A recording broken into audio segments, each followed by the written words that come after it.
So here we are, the day after Christmas, and I thought it would be fitting for me to battle the obese form of Jesus, because supposedly Christmas is Jesus' birthday.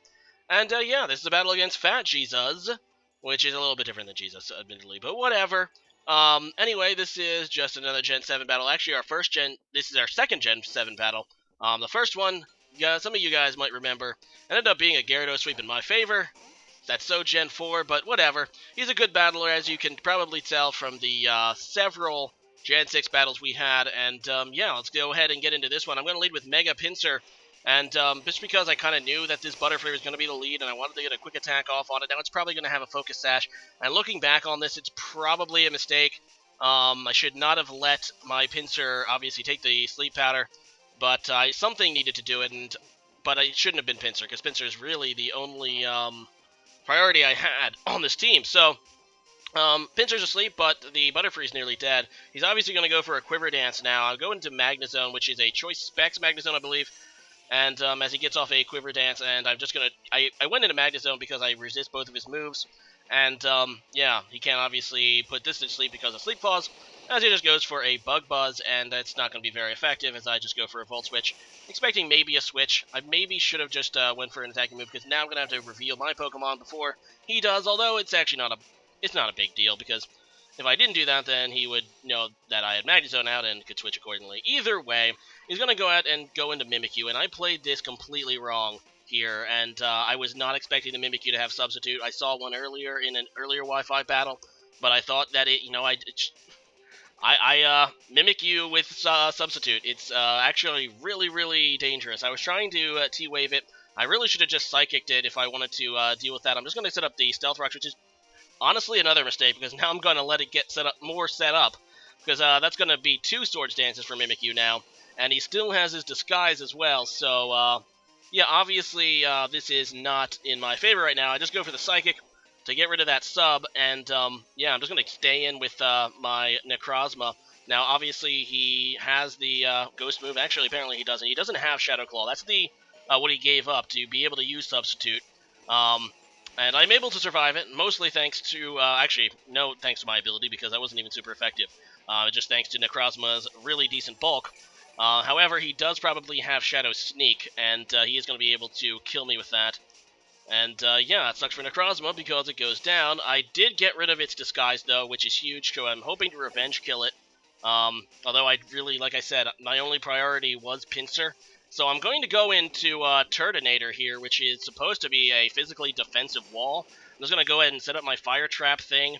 And he goes for the Play Rough. I'm not weak to it because I am part Fire. But he ends up one-hit killing me anyway. Looking at my sound, it is max special defense, because... you typically boost the lower stats so he can be a little more bulky for both ends, and it ended up hurting me there. Apparently, I think we calced it, and it was apparently pretty close. Oh well, so I'm just going to go ahead and get the Flash Cannon off. I'm hoping that Shadow Sneak can't quite kill Magnezone, and it cannot. So, yeah, I'm able to take that Mimikyu out, but not before it did some massive damage to my team. And now he's going to go into Mudsdale, which is a cool Pokemon.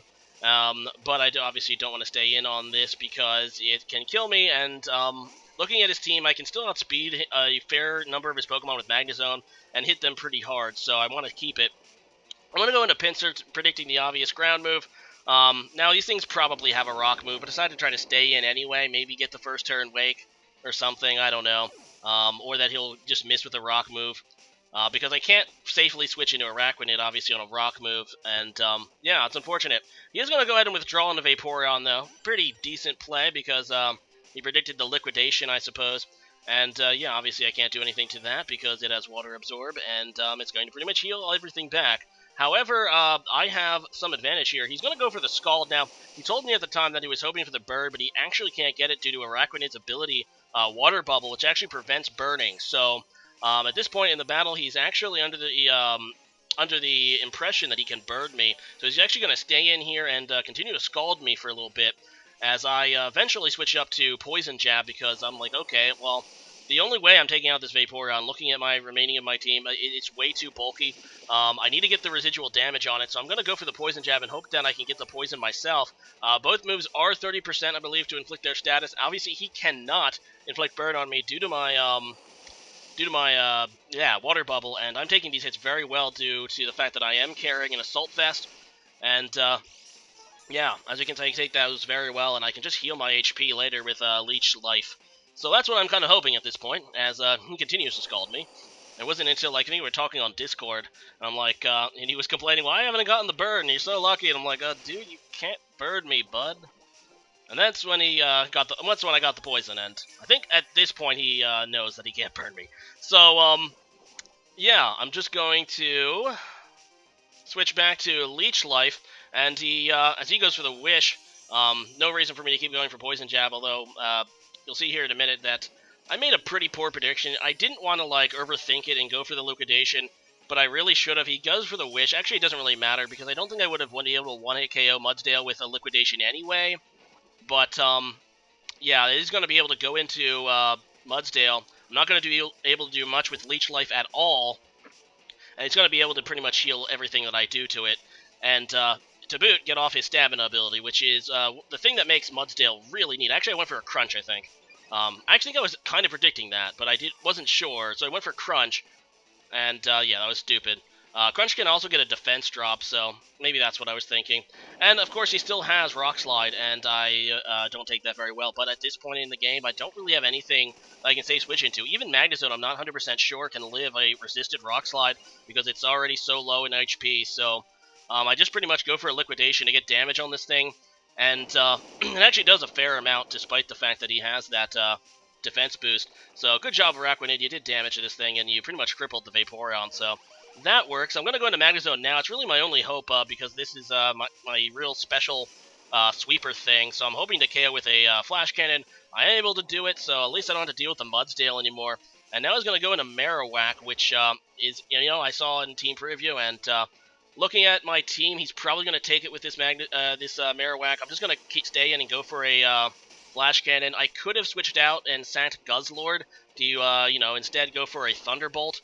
But, yeah, I didn't do that, actually, because I know he still has Tapu Koko in his team, so he's going to be able to sweep me with Tapu Koko anyway.